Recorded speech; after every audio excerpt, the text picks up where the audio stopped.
حضرت حذیفہ بن یمان اگر جنازہ پڑھتے تو لوگ پڑھتے، وہ نہ پڑھتے تو لوگ جنازہ نہ پڑھتے۔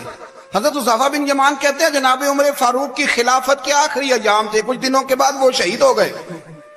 فرماتے آدھی رات کا وقت تھا، میں گھر میں سویا تھا بڑا بے فکر، اچانک میرے دروازے پہ دستک ہوئی، میں گھبرا کے اٹھا، اتنی رات کو کون آیا؟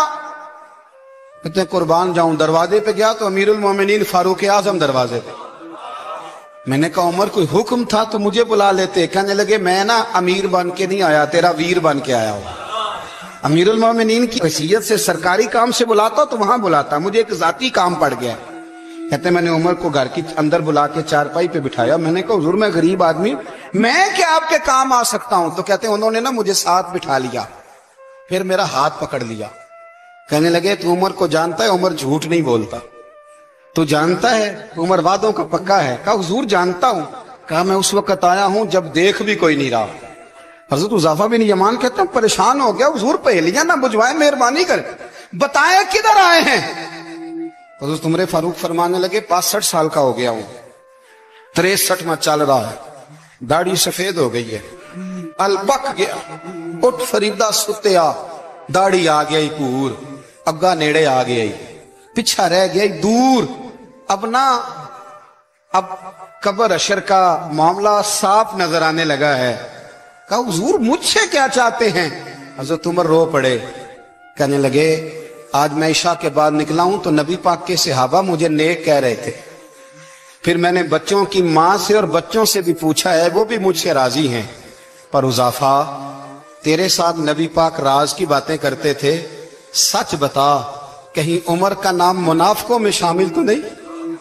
سچ بتا ان منافقین میں تو شامل نہیں، کہیں اوپر سے تو نہیں سارا کچھ؟ حضرت حذیفہ بن یمان کہتے ہیں میں باپ کے مرنے پہ اتنا نہیں رویا جتنا عمر کے سوال پہ رویا۔ میں قدموں میں بیٹھ گیا، میں نے کہا نہیں عمر یہ تو میں نے نہیں سنا، لیکن یہ میں نے نبی پاک سے ضرور سنا ہے کہ میرے بعد اگر کوئی نبی ہوتا تو عمر ابن خطاب ہوتا۔ یہ میں نے اپنے کانوں سے سنا ہے کہ عمر جس گلی سے گزرے شیطان رستہ بدل جاتا ہے۔ نبی کریم علیہ السلام نے فرمایا کہ جبریل امین 950 سال میرے عمر کی شان بیان کرے تو عمر کی شان ختم نہیں ہوتی۔ 950 سال اگر حضرت جبریل بھی بیان کریں تو یہ مقام ہے سیدنا فاروق اعظم کا۔ اللہ تبارک و تعالیٰ نے جس طرح سارے نبیوں میں شان حضور کو عطا فرمائی، اسی طرح تمام نبیوں کے حواریوں میں سب سے زیادہ شان حضور کے غلاموں کو عطا فرمائی۔ قرآن مجید میں اللہ کریم نے فرمایا یا ایھا الذین آمنوا قوا انفسکم واہلیکم نارا، فرمایا اے ایمان والو خود بھی جہنم کی آگ سے بچو اور اپنے گھر والوں کو بھی دوزخ کی آگ سے بچاؤ۔ حضرت عمر فاروق نے جب یہ آیت نازل ہوئی تو فوراً عرض کیا یا رسول اللہ صلی اللہ علیہ وسلم اس کا کیا مطلب ہے کہ خود بھی دوزخ کی آگ سے بچو اور اپنے گھر والوں کو بھی بچاؤ؟ تو نبی کریم علیہ السلام نے فرمایا عمر اس کا مطلب یہ ہے کہ جن چیزوں کا اللہ رسول تمہیں حکم دیتے ہیں تم اپنے گھر والوں کو ان چیزوں کا حکم دو، اور جن چیزوں سے اللہ رسول تمہیں منع کرتے ہیں تم اپنے گھر والوں کو بھی ان چیزوں سے منع کرو۔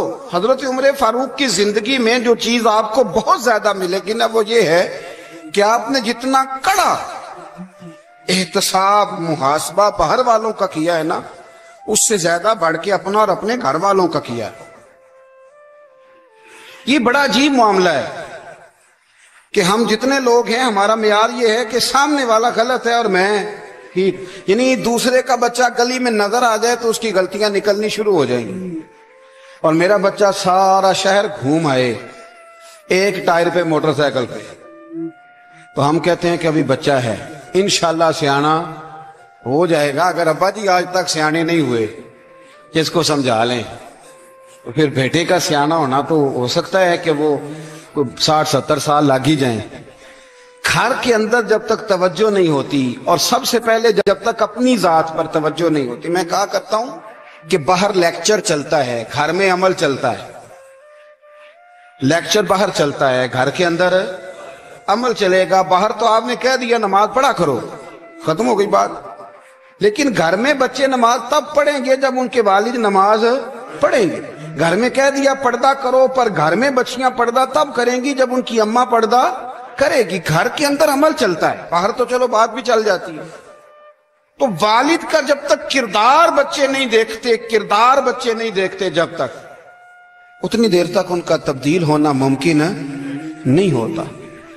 حضرت عمر فاروق رضی اللہ تعالیٰ عنہ باہر والوں کا بھی بڑا سخت حساب کرتے تھے۔ بڑا ایک گورنر صاحب نے لباس بڑا شاندار پہننا شروع کر دیا تھا، تو حضرت عمر نے اتروا کے تو انہیں ٹاٹ کا لباس پہنا کے تو اونٹ چرانے کی ڈیوٹی دے دی۔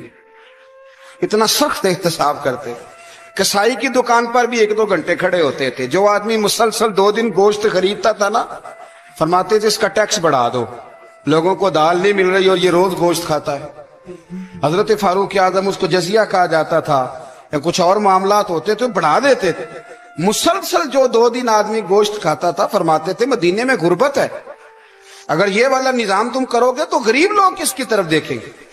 لیکن اس سے زیادہ بڑھ کر جو ان کی زندگی کا معیار اور سٹیٹس تھا وہ یہ تھا کہ اپنے گھر کا خاص خیال رکھتے، خاص توجہ کرتے۔ ملک شام سے اور ایران سے کچھ لوگ آپ کی خدمت میں آئے تو وہاں سے کچھ کنیزیں بھی آئیں، ان کے بادشاہ کا پیغام لے کے۔ شاہ ایران کی کنیز کو ملکہ نے کہا کہ نا حضرت عمر کی زوجہ کو دیکھ کے آنا ذرا کس طرح کی ہے۔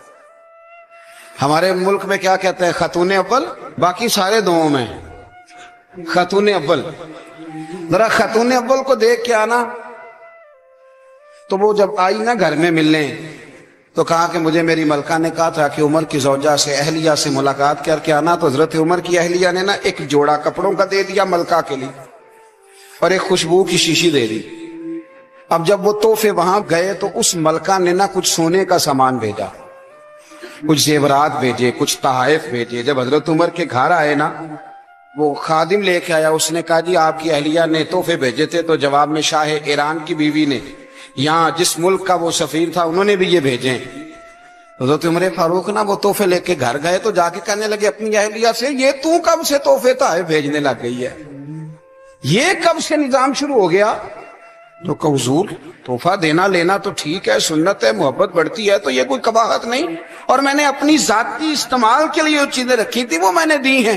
تو حضرت عمر فاروق رضی اللہ تعالیٰ عنہ فرمانے لگے ہم نے کسی ملک کے ساتھ اور اس کے بادشاہ کے ساتھ ذاتی تعلق نہیں بنانا، تعلق جو بھی بنے گا رسول اللہ کے دین کی برکت سے بنے گا، ذاتی رشتے نہیں ہم نے قائم کرنے۔ ذاتی آپ کے ملک کی جو ایئر لائن جس کا ہر سال خسارے کا ڈنڈورا پیٹا جاتا ہے نا، وہ ہمارے بادشاہ صاحب و صدر صاحب اگر غیر ملکیوں کو گھوڑا کبھی بھیجنا ہو نا، گھوڑا، تو پورا ایک جہاز گھوڑا لے کے تحفے میں جاتا ہے، پورا جہاز غریب قوم کا یہ سرمایہ، اور قوم بڑی بادشاہ ہے، لائنوں میں لگ کے ووٹ دیتی ہے۔ 2 کام ہمیشہ لائن میں لگ کے کرنے، ایک بل لائن میں لگ کے جمع کرانا ہے اور ایک ووٹ لائن میں لگ کے، تاکہ پھر پورے 5 سال لائن میں ہی لگے رہیں۔ مرضی سے آپ ووٹ دینا، پر جو بات درست ہے اس کو سنو۔ حضرت عمر فاروق رضی اللہ تعالیٰ عنہ نے اپنی اہلیہ سے پوچھا کتنے کا تھا وہ تیرا جوڑا اور خوشبو کی شیشی؟ انہوں نے کہا 3 دینار کی۔ فرمایا یہ 3 دینار تیرے، اور باقی جو تحفے آئے ہیں وہ تو خود کہہ، چونکہ اس نے تیرے نام بھیجے ہیں، تو کہہ کہ میں مال غنیمت میں دیتی ہوں، تو کہہ میں مسلمانوں کو کہہ۔ تو زوجہ ہنس پڑی، کہنے لگی میں نام بھی کہوں تو مجھے کہنا تو پڑے گا ہی، کہنا تو میں نے ہے ہی، کیونکہ سامنے عمر فاروق ہیں، لہذا پر میں کہہ دیتی ہوں میں نے دیا خزانے کو۔ حضرت عمر نے جمع کرا لیا۔ بھائی یہ کیا بات ہوئی؟ میرے گھر والے جو مرضی کریں، ان کا معیار زندگی جس طرح کا مرضی ہو۔ اور حضرت عمر ایک جملہ کہا کرتے تھے، اللہ کرے کہ یہ باتیں اس دور حاضر میں ہماری سمجھ میں آئیں۔ حضرت عمر فاروق رضی اللہ تعالیٰ عنہ اپنے بچوں کو فرمایا کرتے تھے کہ بہت آدمی کو بھوک لگی ہو نا، اور پھر اس کی پسند کا کھانا پکا ہو، جتنے شوق سے وہ اس کھانے کو دیکھتا ہے نا، فرمایا اس طرح پوری قوم اپنے بادشاہوں کے خاندان کو دیکھتی ہے، اس تیزی کے ساتھ دیکھتے ہیں کہ ان کے گھر میں کیا ہو رہا ہے، ان کا معیار زندگی کیا ہے، ان کا سٹیٹس کیا ہے۔ آپ کے بچے دونوں کاروبار کے لیے مصر گئے، ایک بہت بڑا قافلہ گیا مدینے سے مصر تجارت کے لیے، تو یہ گئے تجارت کے لیے، تو حضرت عبداللہ ابن عمر اور حضرت عبید اللہ ابن عمر، حضرت عمر کے دونوں بیٹے گئے۔ جناب عمر فاروق کے بچے جب وہاں پہنچے تو مصر کے گورنر نے نا لوگوں کو تعارف کرایا کہ یہ عمر فاروق کے بیٹے ہیں۔ ایک چھوٹی سی بات کر دوں، یہ چودھری کے بیٹے کو کون بتاتا ہے کہ تو چودھری کا بیٹا ہے؟